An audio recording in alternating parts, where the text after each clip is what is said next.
இன்னைக்கு முக்கியமான ரெண்டு சம்பவங்களை பற்றி தான் பார்க்க போறோம். ஃபர்ஸ்ட், தமிழக பாஜக தலைவர் திரு அண்ணாமலை அவர்கள் திமுகவிற்கும் திமுக ஜால்ராக்களுக்கும் நேரடியாக ஒரு சவால் ஒன்று விட்டுருக்காரு. முடிஞ்சா இந்த சவாலை அக்செப்ட் பண்ணிக்கிட்டு இதற்கான சரியான பதிலடியா தாங்கடா அப்படிங்கிற மாதிரி ஒரு சவால் ஒன்று விட்டுருக்காரு.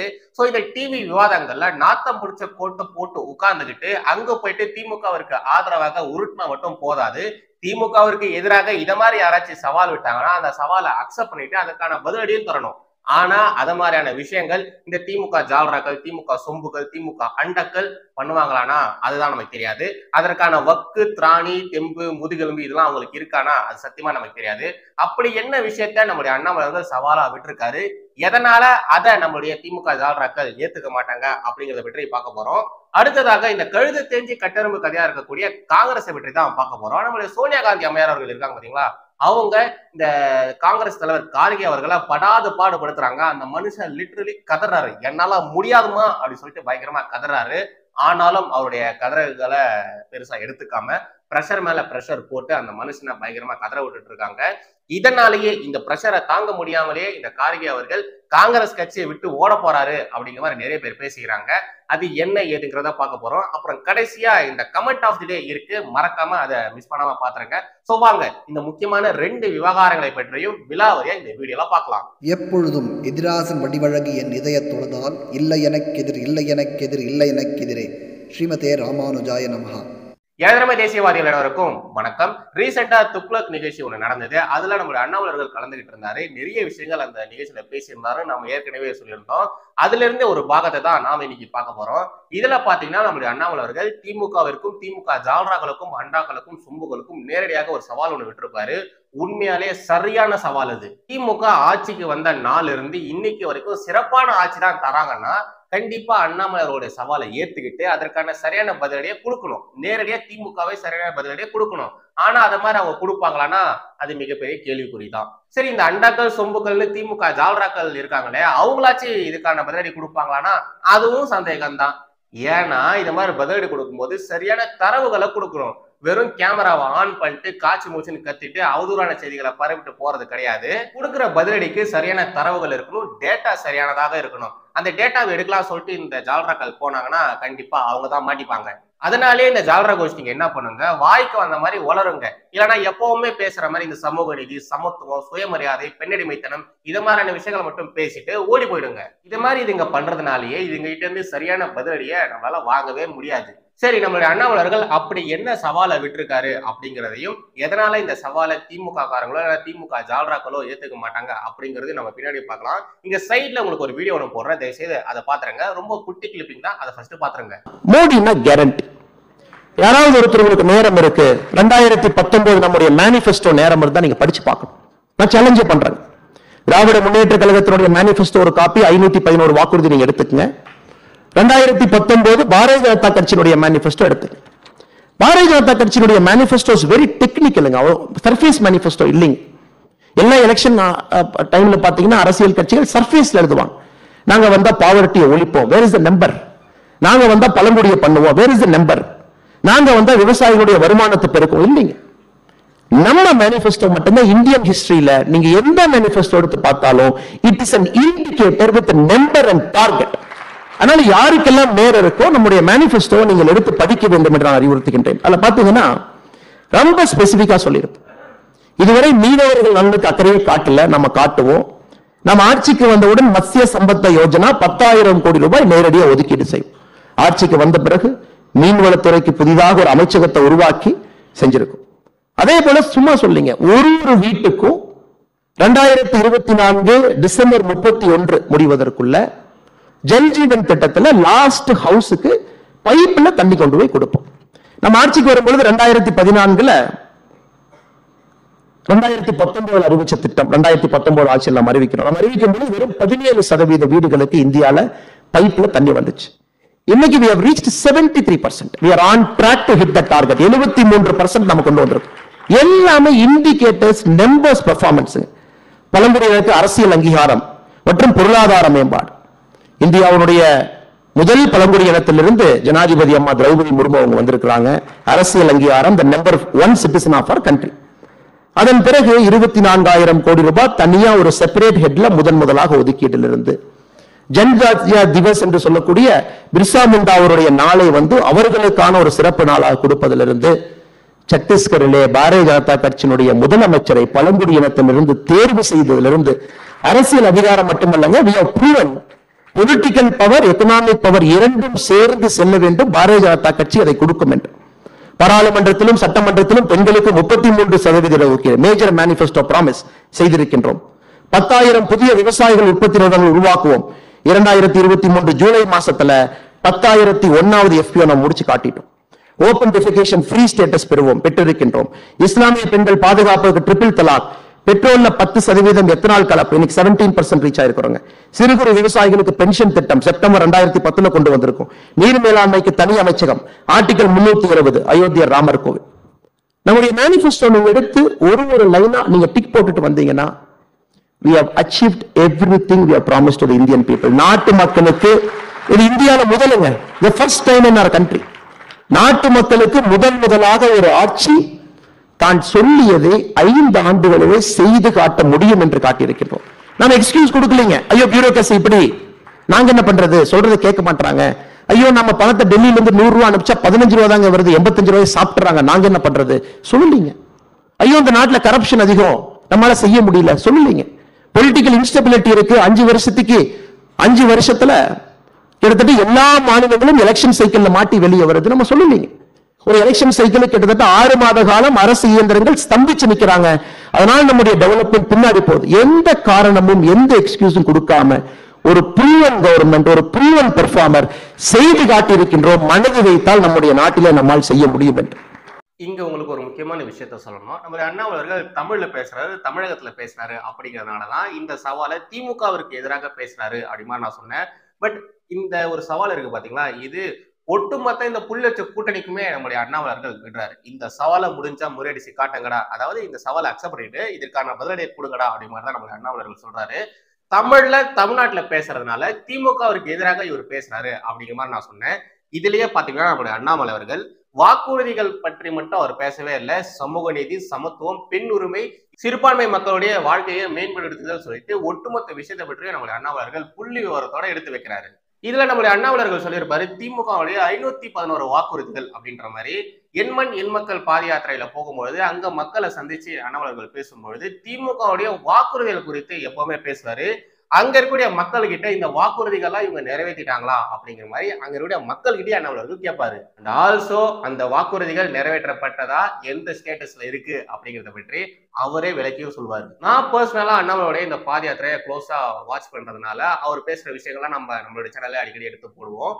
அப்படி பார்க்கும்பொழுது இந்த 511 வாக்குறுதிகள் மட்டும் இல்லாம அந்தந்த தொகுதிகளுக்கு ஸ்பெஷலா திமுகவினர் வாக்குறுதிகள் கொடுத்திருப்பாங்க இல்லையா, அதை பற்றியும் கூட நம்ம அண்ணாமலர்கள் எடுத்து பேசுவாரு. இதெல்லாம் நிறைவேற்றிருக்காங்களா அப்படிங்கிறது கொடுத்து எடுத்து பேசியிருப்பாரு. அதை பற்றியும் நாம நம்மளுடைய சேனல்லேயே நிறைய வீடியோஸ் போட்டிருப்போம். உங்களுக்கு டைம் இருக்கும்போது அதை போய் பாருங்க. இதுல கடைசி 43 செகண்ட்ஸ் இருக்கு பாத்தீங்களா, அதுதான் ரொம்ப ரொம்ப ரொம்ப முக்கியமானது. கொடுத்த வாக்குறுதிகளை நிறைவேற்றாம போற பட்சத்துல அதற்கு நொண்டி சாக்கெல்லாம் சொன்னது கிடையாது அப்படிங்கிற மாதிரி ஒரு சில விஷயங்கள் சொன்னாரு பாருங்க. உண்மையாலே அதெல்லாம் டாப் நாச்சு. இந்த காரணத்துக்காக செய்ய முடியல, அந்த காரணத்துக்காக செய்ய முடியல, அவங்களால இந்த விஷயத்தை செய்ய முடியல, இத மாதிரியான விஷயங்கள்லாம் நடந்து போச்சு, அதனால செய்ய முடியல அப்படிங்கிற மாதிரி எக்ஸ்கியூஸே பாஜக சொல்லவே இல்லை. இந்த சந்தானம் ஒரு படத்துல சொல்லுவார் பாத்தீங்களா, ஆட தெரியாத சிலுக்கு காலில் சுருக்குனாலான்னு. அது மாதிரிலாம் பாஜக நொண்டி சாக்குகள் எதுவும் சொல்லவே இல்லை. இந்த விஷயத்த அப்படியே இங்க திமுக மேல இம்ப்ளிமெண்ட் பண்ணி பாருங்களேன். ஒரு முறை பிடிஆர் அவர்கள் பிரஸ் மீட்ல அங்கிருந்த ஊடகவாதிகள் பெட்ரோலுக்கு 5 ரூபாய் கம்மி பண்றேன்னு சொன்னீங்க, டீசலுக்கு 3 ரூபாய் கம்மி பண்றேன்னு சொன்னீங்க, ஆவின் பாலுடைய விலைகளை கம்மி பண்றேன்னு சொன்னீங்க அப்படிங்கிற மாதிரியான கேள்விகள் கேட்கும்பொழுது அப்போ நிதியமைச்சரா இருந்த திரு பிடிஆர் அவர்கள் என்ன சொல்லியிருந்தாரு, எப்போ கொடுக்குறோம்னு சொன்னோமா, தேதி ஏதாச்சும் போட்டோமா, அந்த வாக்குறுதிகள் இந்த நாளை நிறைவேற்றப்படும் அப்படிங்கிற மாதிரி தேதி போட்டோமா அப்படிங்கிற மாதிரிலாம் கேட்டாரு. அப்புறம் இந்த மகளிர்களுக்கு 1000 ரூபாய் கொடுப்பேன்னு சொன்னீங்களே, அது எப்போ கொடுப்பீங்கன்னு கேட்கும்போது இப்போ நிதி நிலைமை சரியா இல்லை, இது சரியானதுக்கு அப்புறமா கொடுப்போம்னு சொல்லியிருந்தாங்க. 2 வருஷம் கொடுக்கவே இல்லை, இப்பதான் ரீசெண்டா கொடுக்க ஆரம்பிச்சிருக்காங்க. அதுக்கப்புறமா இந்த ஸ்கூல் காலேஜ் ஸ்டூடெண்ட்ஸ்களுக்கு லேப்டாப் கொடுத்துட்டு இருந்தாங்க. அப்போ லேப்டாப் கொடுத்துட்டு இருந்தாங்க. திமுக ஆட்சிக்கு வந்ததுக்கு அப்புறமா அந்த லேப்டாப் கொடுக்கறத நிறுத்திட்டாங்க. திருமணத்துக்கு தாலி கொடுத்துட்டு இருந்தாங்க, அந்த ஒரு திட்டத்தையும் நிறுத்திட்டாங்க. பெண்கள் வாகனங்கள் வாங்கினாங்கன்னா அதுக்கு சப்சிடி கொடுத்துட்டு இருந்தாங்க, அதையும் நிறுத்திட்டாங்க. திமுக ஆட்சிக்கு வந்ததுக்கு அப்புறமா அவங்க கொடுத்த வாக்குறுதிகளை நிறைவேற்றினாங்களோ இல்லையோ, ஏற்கனவே இருந்த பல திட்டங்களை நிறுத்தினாங்க. அதிலும் பாருங்க, மேடைகள்ல அவங்க பேசும்பொழுது ஒவ்வொரு முறையும் ஒவ்வொரு தலைவர்களும் ஒவ்வொரு பர்சன்டேஜ் நாங்க வாக்குறுதிகளை நிறைவேற்றிட்டோம் அப்படிங்கிற மாதிரி பேசிட்டு இருந்தாங்க. ஒரு முறை 73%, ஒரு முறை 75%, ஒரு முறை 94%, ஒரு முறை 90%ன்னு ஒவ்வொரு முறையும் மாத்தி மாத்தி பர்சன்டேஜ், அவங்க சொல்லக்கூடிய அந்த பர்சன்டேஜ் ஒவ்வொரு முறையும் ஒவ்வொரு மாதிரி சொல்லிட்டு இருந்தாங்க. இது எல்லாமே சோசியல் மீடியால இருக்கு, உங்களுக்கு டைம் இருக்கும்போது போய் பாருங்க. அவங்க சொல்லக்கூடிய அந்த பர்சன்டேஜ் அவங்களே பாத்தீங்கன்னா சரியா சொல்றது கிடையாது. ஒரு முறை 73 சொல்லியிருப்பாங்க, அதுக்கப்புறமா 74ன்னுவாங்க, அதுக்கப்புறமா 70ன்னுவாங்க. இத மாதிரி மாத்தி மாத்தி இவங்க சொல்லிட்டு இருந்தாங்க. இதுவே பொதுமக்கள் பலரால கடுமையா விமர்சிக்கப்பட்டது.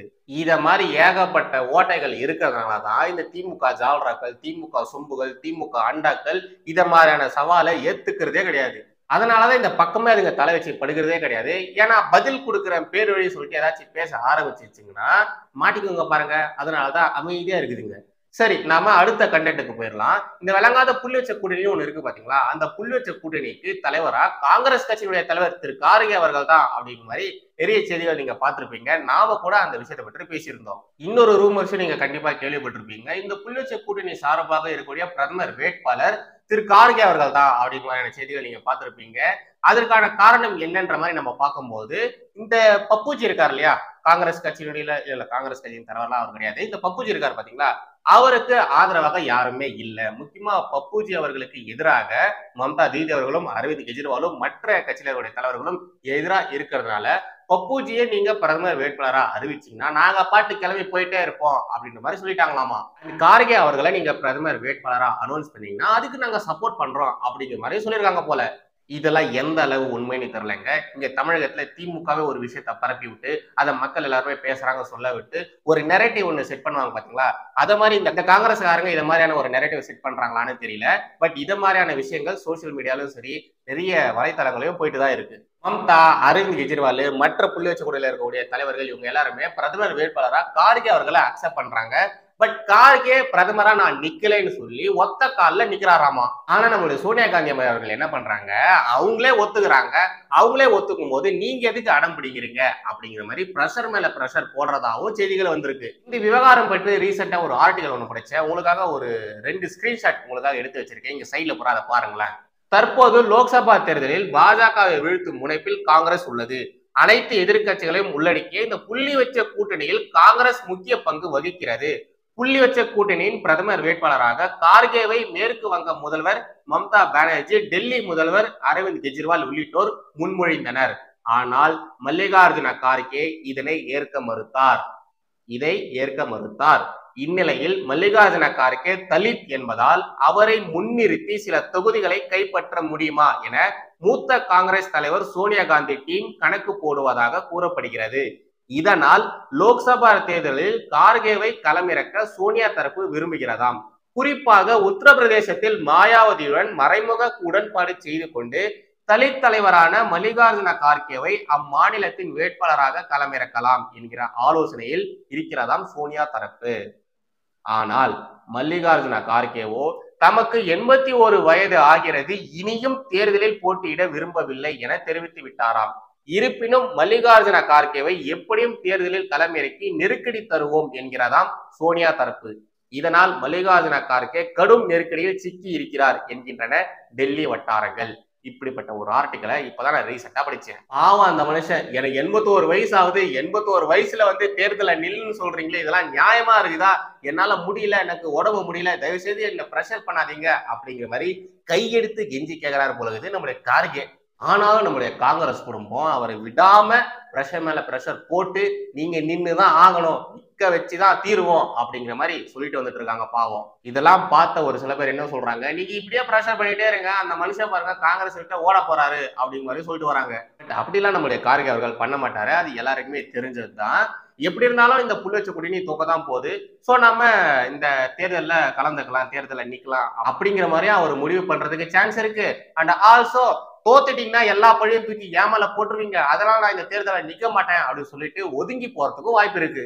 எல்லாமே அடுத்த 2 மாசத்துல தெரிஞ்சிடும். அது வரைக்கும் நம்ம பொறுமையா பொறுத்து இருந்து பார்க்கலாம். கடைசியாக பார்க்க போறது கமெண்ட் ஆஃப் தி டே தான். நம்மளுடைய பரோட்டா வீச்சு திமுக அண்டா சீப்பு செந்தில் இருக்கார் இல்லையா, அவரு அண்ணாமலை அவர்களுக்கு எதிராக கொலைச்சி ஒரு விஷயத்த ஒண்ணு பதிவு பண்ணியிருக்காரு. சிபிஎஸ்இ மற்றும் ஸ்டேட் போர்டு இது ரெண்டுத்துக்கும் இருக்கக்கூடிய வித்தியாசத்தை பற்றி பேசியிருந்தாரு.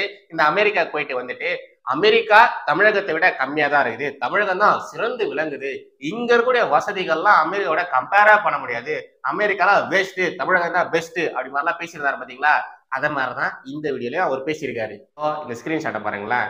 முடிந்தால் இதற்கு பதில் சொல்லுங்கள் அண்ணாமலை விலாசிய செந்தில்வேல். இவர் சேனல்ல இவரு பேசிட்டு அதுக்கு டைட்டில் பாருங்க, விலாசிய செந்தில்வேல் அப்படி மாதிரி போட்டு வச்சுக்கிறாரு. நீ செந்தில்வேல் எல்லாம் கிடையாது, நீ சீப்பு செந்தில் பொரோட்டா வீச்சு அப்படி வேணா போட்டுக்கோ, திமுக அண்டான் வேணா போட்டுக்கோ, விலாசிய செந்தில்வேல் எல்லாம் போட்டுக்காத, மூஞ்சிக்கு அது செட்டே ஆகல. இந்த பதிவுக்கு வந்திருந்த கமெண்ட்ஸ் எல்லாம் இருக்கு பாருங்க, உண்மையாலேயே ஒன்னொன்னும் அட்டகாசமா இருந்தது. அதுல நிறைய நவநாகரிகமான கமெண்ட்ஸா இருந்ததுனால அதை பக்கம் நம்மளால போக முடியல. எது பெஸ்ட் கமெண்ட், எதை கமெண்ட் ஆஃப் தி டேவா நம்ம செலக்ட் பண்ணலாம் அப்படிங்கிற மாதிரி முடிவு பண்றதுக்கு எனக்கு ரொம்ப கஷ்டமா இருந்தது. அதனால ஒரு 3 கமெண்ட்ஸ் உங்களுக்காக எடுத்துட்டு வந்திருக்கேன். ஸோ ஃபைனலா நீங்க இந்த 3ல எது பெஸ்ட் அப்படிங்கிறத செலக்ட் பண்ணிட்டு கீழே 1 2 3 அதுல ஏதாச்சும் ஒன்று நீங்க போட்டு வச்சிருங்க. சரி, ஃபர்ஸ்ட் இந்த சைட்ல ஒண்ணு போடுறேன், அதை பாருங்க. PS கோவிந்த் அப்படிங்கிறவரு இப்படிப்பட்ட ஒரு கமெண்ட் ஒண்ணு போட்டிருக்காரு. உன் வாய் பன்னி வாய் மாதிரியே இருக்குடா, எஸ்பி தரமானது என்றால் ஏன் தனியார் பள்ளிகளில் அவ்வளவு செலவு செய்து படிக்கிறார்கள்? தனியார் பள்ளிகளுக்கு தங்கள் பிள்ளைகளை அனுப்பும் பெற்றோரிடம் இதே சுடக்கு போட்டு புரிய வைத்து அரசு பள்ளியில் படிக்க வைத்தால் அவர்களுக்கு பணம் மிச்சமாகும். அதாவது நம்முடைய சிபி செந்தில் அவர்கள் சிபிஎஸ்சியை விட ஸ்டேட் போர்டு தான் சூப்பரா இருக்குது அப்படி மாதிரிலாம் பேசியிருப்பாரு. நம்ம சிபி செந்திலோடைய குழந்தைகள் எந்த ஸ்கூல்ஸ்ல படிக்கிறாங்கன்னு நீங்க பாத்தீங்கன்னா உங்களுக்கே தெரிஞ்சிடும் சிபிஎஸ்சியா ஸ்டேட் போர்டானிட்டு.